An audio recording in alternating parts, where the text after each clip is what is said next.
Ransky tutorial ulit guys. Napakaganda yung ating ituturo ngayon. Dati guys, nagkaroon ito ng 20 million views at counting pa yon. Kaso dinilit natin kasi nagkaroon ng problema. Kaya ngayon, ituturo natin ulit kung gaano ba ito kaganda. At hindi kayo mahinayang nito guys kasi napakadali lang nitong gawin. At wag na natin patagalin, magsimula na agad tayo. Tulad pa rin ng dati guys, lalagyan muna natin dito ng takip pero dito tayo sa harap magsisimulang mag-design. Tapin na natin dyan at dito. So mag-pleats na tayo dito sa harap. Dito na tayo guys, gagawa na tayo ng mga pleats dito sa kanto. Gagawa tayo ng dalawang pleats na 3 inches. Paano ba yun gawin? So napakadali lang guys. Iganyan lang natin yung ating roller. Ayan, 3 inches papunta rito. Iganyan lang natin yung ating tela. Tapos dudukutin natin yung katapat ng 3 inches. Ayan, sa mga beginners dyan. Ayan, ganyan lang oh. Ayan, pabalik. At hawakan natin, tapos ipin natin. Yung pagpin guys, ay itusok natin siya. Dito talaga sa bandang ibabaw ng ating tela na pink guys ha. At kasama itong tablecloth. Ayan. Tapos ibalik natin yung dulo ng pin. Tapos pabalik sa loob. Ayan, para malinis tignan. So, ganyan lang kadali guys ang paggawa ng pleats. Dalawa yung gagawin natin. So, isa pa. Ayan.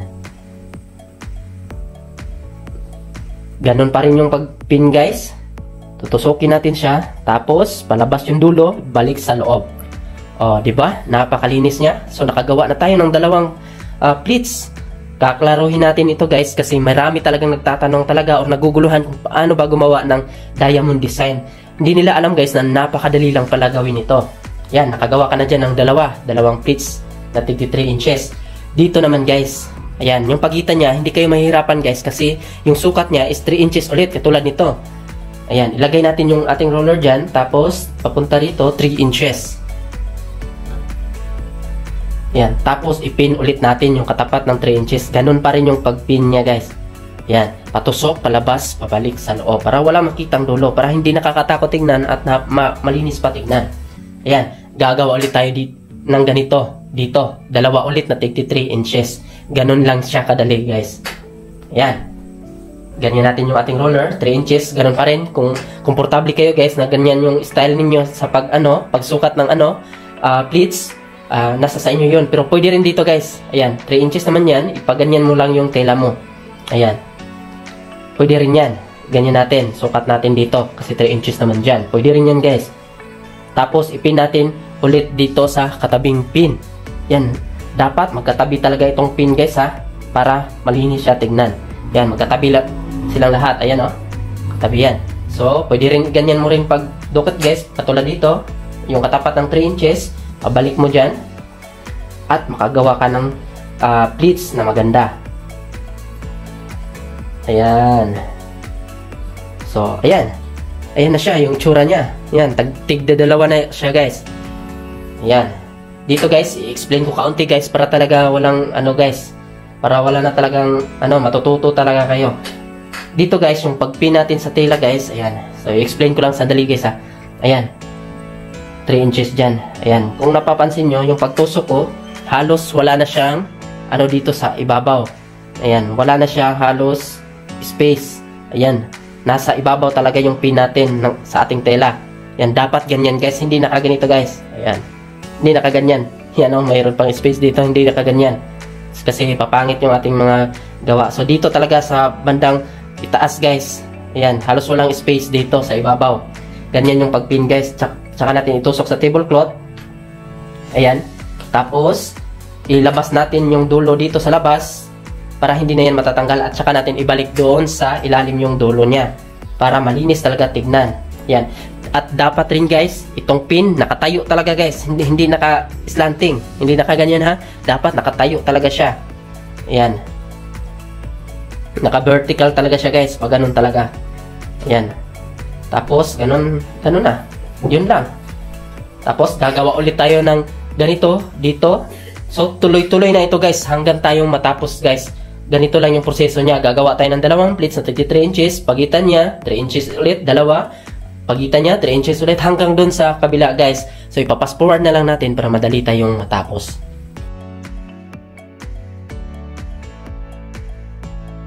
guys, natapos na nating ma-pleats lahat. So dito na tayo sa ating next step.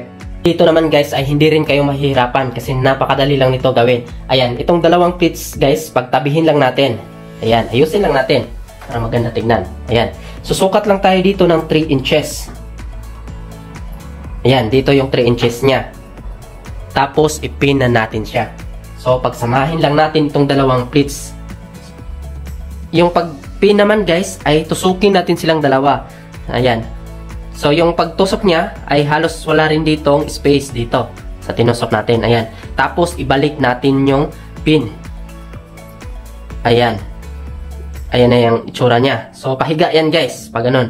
Dapat nakabalik talaga itong ano natin para hindi masira yung design natin. Tapos ibalik natin yung dulo sa ilalim.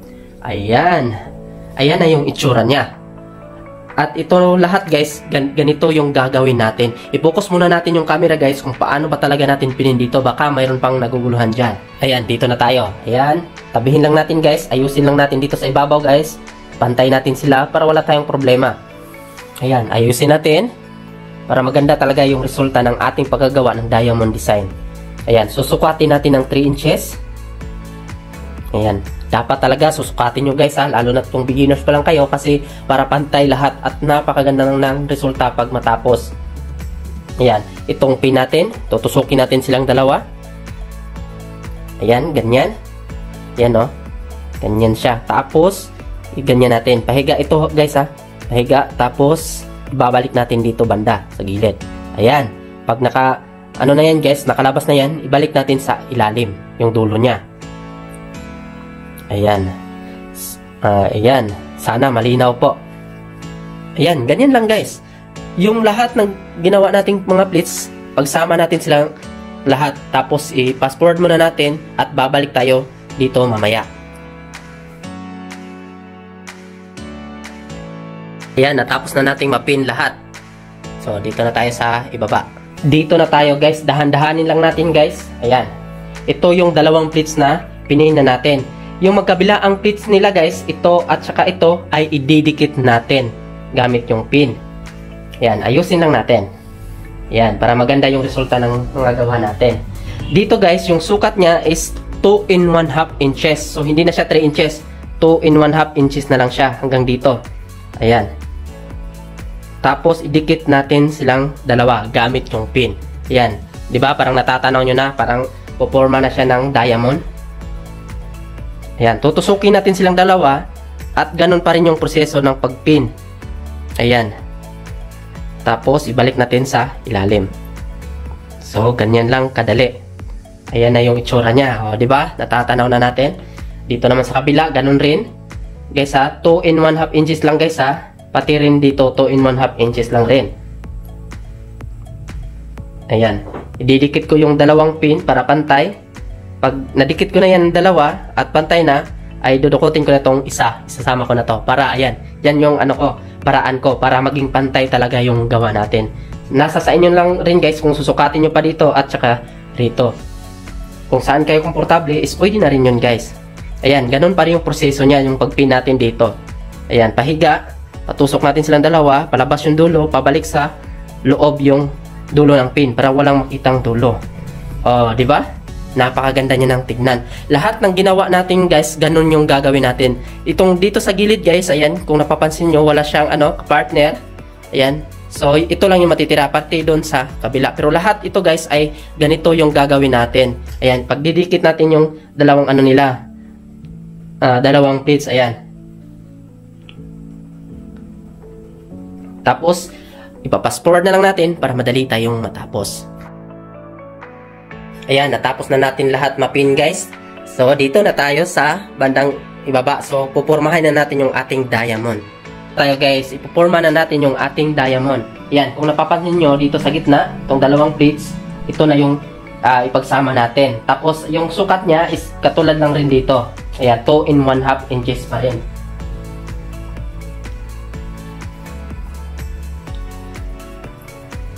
Ayan.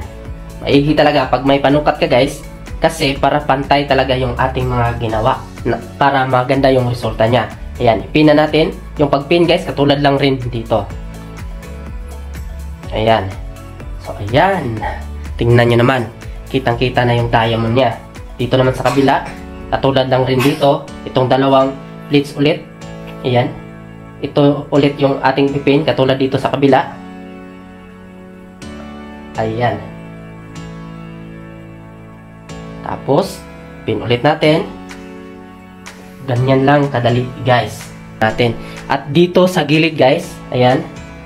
Dito naman, susukatin lang natin. Ayan. So, ipipin na lang rin natin para dagdag na lang rin na design. Kasi wala na ito, guys. Wala silang kapares. Ayan. So, na-half lang siya dito. Pero okay lang yan. Dito naman, yung importante. So, lahat ng mga ganito, guys, ay ididikit natin. Lahat yan doon. And guys, natapos na natin yung ating mga diamond dito sa ibaba. Tignan nyo naman kung gaano siya kaganda. Ayan, pantay na pantay silang lahat, guys. So, maigi talaga kung mayroon kayong panukat, guys, para makagawa rin kayo ng ganito kagandang design. Ayan. So, dito na tayo sa bandang ibabaw niya. Dito na tayo sa ibabaw niya. Ididikit na natin sila. Ayan. Yung magkabilaang pleats, guys, ay igaganyan lang natin. Ganyan. Ayan, ganyan lang kasimple, guys. Tapos, ipin natin. Yung pagpin, guys, dito tayo sa likod. Ayan, tutusukin natin hanggang makatagos itong dulo dito sa harap. At ibabalik natin. Dapat nakatayo rin, guys, ha? Pag ganun talaga. Ayan. Tapos, ibabalik natin sa ilalim yung dulo. Ayan, para matibay na yan. So, ganyan lang siya. Diba? Napakadali lang. Ito, kasi wala itong kapartner. So, igaganyan, itatago lang natin siya kasi wala siyang kapartner. Kawawa naman. Ayan. So, dito naman sa kabila. Ganun pa rin dito, guys, yung gagawin natin. Ayan. Dandahanin nyo lang, guys. Kung beginners ka pa lang, guys, dadahan-dahanin mo lang, guys. Para maganda yung kalalabasan ng gawa ninyo po. Ayan, ganun pa rin, guys. Tutusukin natin, guys. Pag makalabas na, yung dulo niya ay ibabalik natin sa ilalim. O, ayan. Malinis na tignan. Dito naman.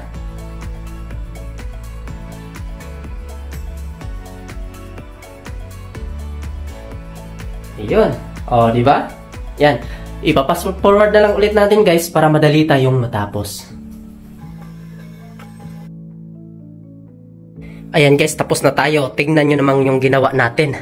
Napakapantay niya, guys. Ayan, maigi talaga kung mayroon kayong panukat, guys, para yung gawa natin ay napakaganda talaga yung resulta. Ayan, no? Tingnan nyo naman. So kung gusto mo pa na iba pang mga design is pumunta ka lang sa ating YouTube channel at Facebook page. So naka-playlist na yan, so hindi ka na mahirapan pang maghanap. So ako pala si Renz Tutorial, guys, and peace.